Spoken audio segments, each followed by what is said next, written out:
Hello, everyone, and thank you for watching this video. Today, we have Dr. Carrie Currier from TCU, that's Texas Christian University. And with her, we are going to learn more about political science. So we learn about how is a political science major structured, what are the various concentrations within political science, uh, what kind of students would do well in this major, and what is the future, or what how uh, is is this major going to evolve in the future, right? uh, Yes. it's a pleasure to have you here, Carrie. Thank you for joining this session today. Thank you for having me. So as we get going, let me first introduce you to Professor Currier. Carrie Lou Currier did her PhD from the University of Arizona, and before that she did her BA from the University of Michigan. She's now the Associate Professor and the Chair of Political Science Department at TCU, Texas Christian University, and where there are also like to add that TCU is also a Next Genius partner college. So you all have an opportunity to win a scholarship and meet Carrie or work with her as a student when you go to TCU. She teaches courses in Asian politics, comparative politics, feminist international relation theory, international relations, and global political economy. Her research is generally focused on economic reforms in China to understand how developing countries are adapting to the demands of globalization, China's foreign policy with the Middle East, China's energy policy and pursuit of resources, China's one-child policy and social implications, and the political entrepreneurship in Taiwan and China. She has conducted survey research in both China and Taiwan, examining labor market reforms and its impact on women's public and private sphere activities, as well as analyzing the role of the role the state has played in fostering entrepreneurship. Her publications include a co-edited book with uh, Professor Doraj, China's energy relations with the developing world, several book chapters and articles in the following journals: the American Journal of Chinese Studies, American Journal of Women's Studies, and many more. In addition, she is the director of the National Consortium for Teaching About Asia in North Texas, an initiative funded by the Freeman Foundation to facilitate teaching and learning about East Asia in elementary and secondary schools nationwide.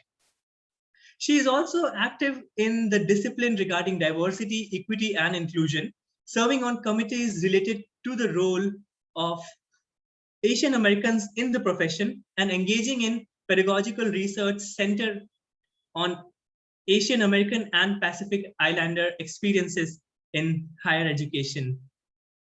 Apart from that, she has served in several consulting roles for ETS and the College Board with regard to the development and assessment of the AP comparative government exam. So that's wonderful. It's a pleasure to have this opportunity to have this conversation with you, Carrie. So my first question to you would be, what is political science and what is this major and how is it structured across 4 years? Well, thank you for that wonderful introduction too. Can I share my screen? Because I have some items I think that would be helpful, Absolutely. at least kind of give you a visual sense of how the major is structured. So can you see my screen now? Yes, I can see that, yes. Okay, great. So if you want to look at the structure of the curriculum, what political science is about, political science really is the study of power, who has it and who doesn't. And so one of the things I think that's really useful is if you look at how our major is structured and look at the curriculum across the different 4 years, what I want to do is give you a sense of different degree plans. So political science has, at least at TCU, has 3 different kind of tracks. And those tracks are really useful because it gives students a lot of flexibility in terms of trying to figure out, which areas that they are better in. And it also gives them the same kind of tools to help explain and understand political science. And so we have a Bachelor of Arts, Bachelor of Science, and a Bachelor of Arts in International Relations. So each of those 3 degrees is really 3 majors within the looking of political science. Gives you a chance to focus on different areas. So if I can go quickly, and I can go back and forth to these because I know we're more casual in terms of conversation, but each of them develops different kinds of skill sets. So the discipline in general, if you're looking at political science, a Bachelor of Arts degree, and at TCU we have, again, different kinds of criteria here. The easiest way to look at it is to say that the Bachelor of Arts track has individuals looking at or taking courses on lower division and upper division political theory. And in addition, students have a foreign language requirement. So the Bachelor of Arts versus Bachelor of Science, I always tell students, if you have a foreign language background, you might want to take the Bachelor of Arts track because you have to have a foreign language through a second year, versus the Bachelor of Science track, which is more of those who maybe don't necessarily have a background in a foreign language and want to focus more on methods. Now, even if you take a Bachelor of Arts track, it doesn't mean you can't take classes in methods, and the Bachelor of Science track doesn't mean that you can't take political theory classes. So this is where there's a great deal of flexibility in terms of looking at what each major has to offer. So you see here, I've highlighted the red for the total number of hours that's required. It's 30 hours in the Bachelor of Arts, Bachelor of Science, or the Bachelor of Arts in International Relations. And so when you look at how that breaks down, there's a lot of flexibility and choices. One of the things I love the most about our major is that there are so many ways that students can really pick and build their major around their interests. But at the same time, there are certain core classes that you have to take. So it's not just, sort of, I don't know what to do and I don't know how to structure it. There are lots of ways that you can see based on your interest, you can take more classes in a certain area versus another. And so again, the key part is that political theory, upper and lower division for the Bachelor of Arts track, you have choices among those lower division classes, and then you have to have a certain number of upper division hours. But again, there's that foreign language requirement. If you look at the Bachelor of Arts in International Relations, this is another interesting degree plan because it gives students a lot of flexibility, but really concentrates and focuses on looking at international relations. And so you have this exact same requirements as the Bachelor of Arts track, except for among those lower division classes that you choose from, you have to choose either intro to comparative politics or international politics.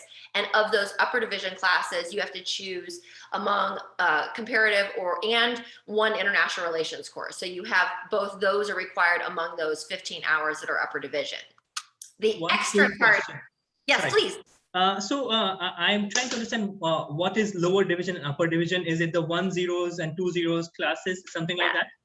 Yes, yeah. So lower division classes are designed to be introductory courses. So sometimes, seniors will take them, freshmen will take them, but it's a nice way to ease into the different areas of the discipline, especially if you don't know what you necessarily want to take. So 1,000 and 2,000 level classes are lower division courses. Then 3,000 and 4,000 level classes are upper division. And generally in our department, we have 2,000 is what the lower division classes are, and 3,000 is the upper division. One of the interesting things about our major as well is that for most of our upper division classes, we don't have prerequisites. So as a result, you can go ahead and let's say you're interested in, Middle East politics, but you haven't taken a lower division comparative or international relations course. It's okay, you can do that. And so it gives students an opportunity to focus and start looking at an area that they find interesting without having to go through the prerequisites of having to take a lower division before an upper division class. And we do see a lot of students that might be first year or second year students in an upper division class. So it's not necessarily precluding first year or second year students from taking them. The difference is they tend to be a little bit more intense with reading and requirements with regard to writing. And so sometimes people are, shy away from that at initial stage. Right. So with the interdisciplinary or with the international relations minor then, one of the things that you have is you can build your own minor to go with that major. So the Bachelor of Arts in International Relations has a design your own minor that goes with it. But there are also specific requirements where you have to complete through a third year of foreign language. You have to take international economics. And so it's designed to have a much deeper international focus. And I'm happy to talk more about that as you see fit. The last degree then is Bachelor of Science. And the Bachelor of Science, the biggest difference is that you take a lower division scope and methods class, an upper division methods class, and then there's an American politics lower division and upper division requirement.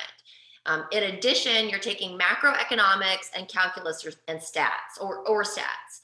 And really that big difference is because if you remember, the Bachelor of Arts requires you to have through a second year of a foreign language. And so this also has 6 hours then that is designed to be more statistically oriented.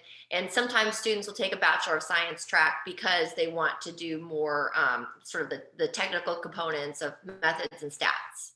If that makes sense. Okay, wow, that's fantastic. So that's the concentrations within the computer science, within political science, right?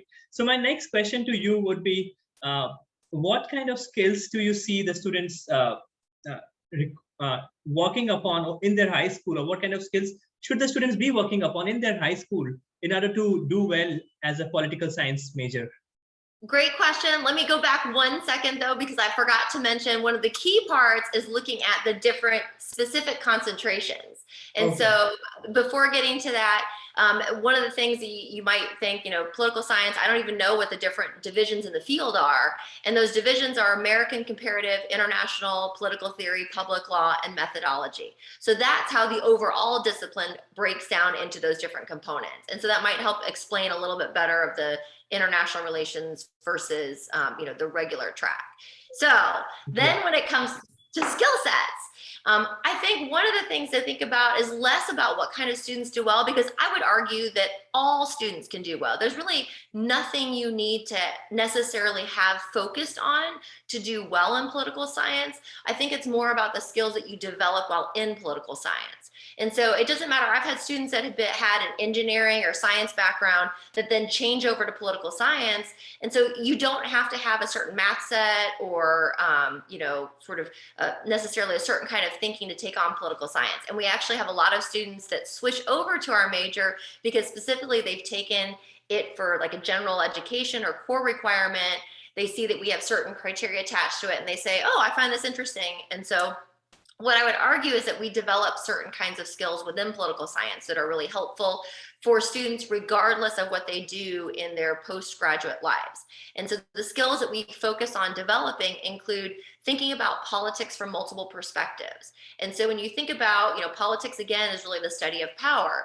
And so you want to think about it, and multiple perspectives can be multiple ideological perspectives, they can be multiple global perspectives, but really getting to think about politics from these different vantage points. And that's one of the skill sets that you will develop in any one of our classes. The second thing that I think is useful to look at is that we work on developing effective written and oral communication skills. We do a lot of writing, we do a lot of discussion or presentations, and so all of that gets you to hone those skills, which is super valuable in terms of what you want to do, again, in any career field. The third thing that we look at is trying to help you evaluate evidence and argument. So really breaking down the structure of various arguments to understand both the values behind them as well as how to develop counter arguments to them. And so that's also a very important skill set. And the last thing, of course, is to look at analytical, creative, and critical thinking skills. And so really those written communication skills, the ability to analyze, those critical thinking skills are something that all of our students develop in the course of taking political science courses that you may not develop in other areas. And so those are the things that we really focus on and are truly skills for student success moving forward. It's less about what you come in with, and it's more about what we hope you leave with, if that makes sense. Absolutely, that makes sense. It helps you think critically, of course. It helps you develop an open mind. You start looking at things from multiple perspectives. And yes, I think communications, of course, I think when you read so much, when you read so diverse material, it definitely helps you with your communication skills. So that's fantastic. Fine. The next question that I would ask you is, what kind of careers or jobs or even postgraduate programs you see these students going into? Yeah, great question. So The career opportunities that we know our specific majors have gone into include working for the White House and Congress staff, state and local government. Those are the kinds of things I think most people expect somebody with a political science degree to go into, but we have a wide variety of areas that students have gone on to focus on in terms of their careers. We have a number of students that have gone on to work for NGOs, work in administration in a variety of different areas.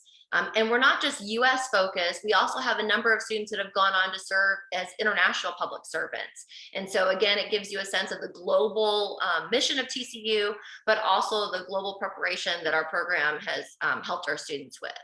We have a number of people that have gone in business and service careers, military, served as professors, attorneys. On our website, we actually have a long list of actual alums and the positions that they've held. And so we've had, again, people that work specifically, have worked specifically with the Obama administration, or worked for specific congressmen and women, or worked in areas of foreign policy, who have served in overseas offices. So if you go to our website, we have that detailed list of actual students, and you can see the actual positions that they've had. I think that's more valuable sometimes than saying you can do anything, but it's good to see specifically where students have gone on to. So if you're looking at career paths, right, the world is your oyster. If we look at other things that students have done then, so maybe going into a job immediately out of undergraduate is not your thing. We send a number of students to law school as well, of course, and we feel like we prepare students very well for law schools, both in terms of the curriculum that they take, as well as giving them good solid guidance in terms of the classes they should be taking outside of political science.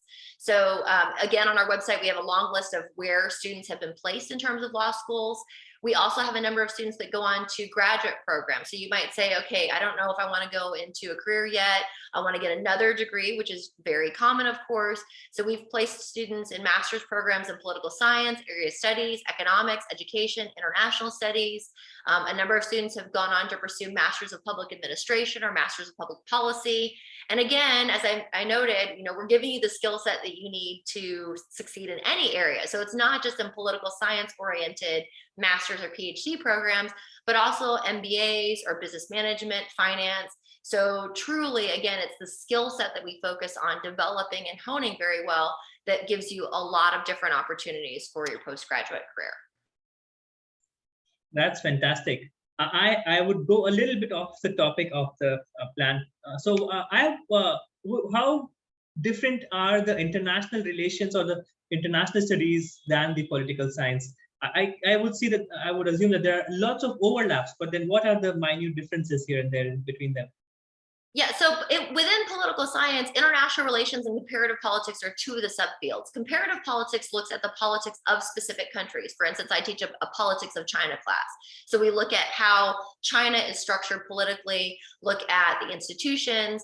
International relations doesn't look within the state, so it treats states kind of like black boxes. And instead, what it looks at is relations among states. And so you're looking at international organizations, political economy, you're looking at conflict areas, right? So those are different focuses, again, within political science.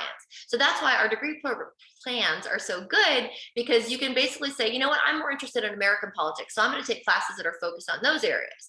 Or you could say that I'm more interested in, international relations, so I'm going to take more of those kinds of classes. If I can go back for a second and give you a sense of what our popular classes are, just to kind of give you a sense, campaigns and elections, media and politics, that's American, urban politics is American, Chinese foreign policy, international relations, politics of developing nations is international relations.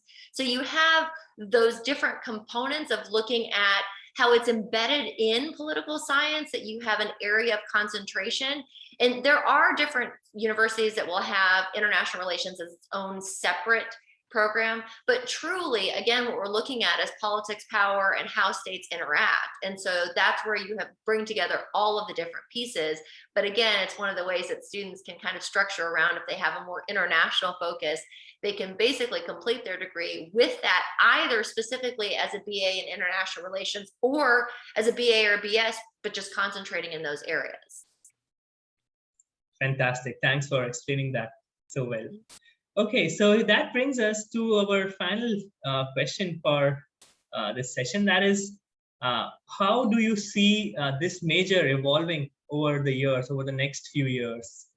Yeah, if we look at some of the biggest trends that we see in terms of the field, we definitely see steady and increasing enrollment in political science, both at TCU and globally. So when you're looking at, the strength of the major, more people are being drawn to it. One of the biggest trends I would say that we've seen is that there's been a move towards more quantitative versus qualitative research. And so it's one of the reasons why a lot of students will look at the Bachelor of Science track, because they see that as specifically developing their statistical skills that help them with further new kinds of research methods. So we have students that are looking at text analysis, content analysis. We have students that are working on developing survey research, right? So each of those kind of new areas that we're looking at are developing more of those quantitative skills. We still also focus on qualitative skills, and truly any good scholar or student would focus on aspects of both, right? So looking at both being able to do quantitative as well as qualitative development. One of the things I think our program has done very well is our students definitely come out, whether or not they're a Bachelor of Science or Bachelor of Arts, they often come out with more method skills than many students at some of our peer institutions. And so with that, I think it's very helpful, because you just don't know what your future career track will look like or what's required in graduate school, depending on which area you go in. And so that quantitative development has been of high priority for us really for 15 years, not just the last few years, but we've truly seen that shift where more students want to develop their quantitative skills. And that's been one big thing that we've seen. That's wonderful. Thanks for sharing that. I think, Okay, so thank you for answering that question. And my final question to you is, what is an advice that you would like to give to a student who is considering a political science major? I think the best advice that I would give is that one of the greatest things, again, is most of our classes cover core curriculum requirements. So it's an easy way to try out the major before having to make a decision. And so especially at TCU, since you have to take a class on either global awareness, cultural awareness, citizenship, social values, or social science, we find a lot of students in our intro courses, particularly in my international relations course, that have never taken political science before. Yeah. It just fits into their schedule. The topic looks interesting. And so take it. And what you'll find is it's not what you think. So most of the time students think, oh, I'm just going to study American politics, or I'm just going to study institutions and structures. But we look at various social issues. We look at important global issues. We talk about population. In my international politics class, we talk about population, the environment, issues of development, trade, finance. These are ways that you just become a better global citizen. And one of the things I think that my students, I always tell them what you're going to get out of a political science class is you're going to become a better dinner conversationalist, because you're going to have a way to really tie into current events that, makes you a better adult and helps you throughout life, because you'll have these different ways that you've learned just a little bit more about what's going on in the world or how the world works, whether it's on the micro level or the macro level. So for somebody who's considering it, I say, take that class and see what it has to offer. And chances are, not only is it going to be interesting, but it's still going to fit, what you need to take in order to graduate anyway. And that's how we get a lot of students that end up converting over to political science. That's really fantastic. Of course, I totally believe that taking a course like this, an intro course, would make you smart. I mean, you would learn how to not just make those conversations, but it would help you become a global citizen, as you were just saying. Yeah. And at the same time, it would also help you understand why are the things the way they are, right? Why are certain countries growing or developing? Why are certain countries in a different state? How are the politics in different countries structured? So I think that's really a great course, and I would encourage the viewers of this video to just go ahead and take a foundation in political science or one of the foundation courses, and I think you would learn a lot from that. So. Absolutely. With that, we are coming towards the end of the session. Thank you so much, Carrie, for joining us this morning and for sharing your insights on political science. It was a pleasure learning so much from you and gaining insights into how the whole program is structured. what are the different concentrations within the field. I thoroughly enjoyed this conversation with you. Thank you. I did as well. So hopefully I will see some future horned frogs with us. Absolutely.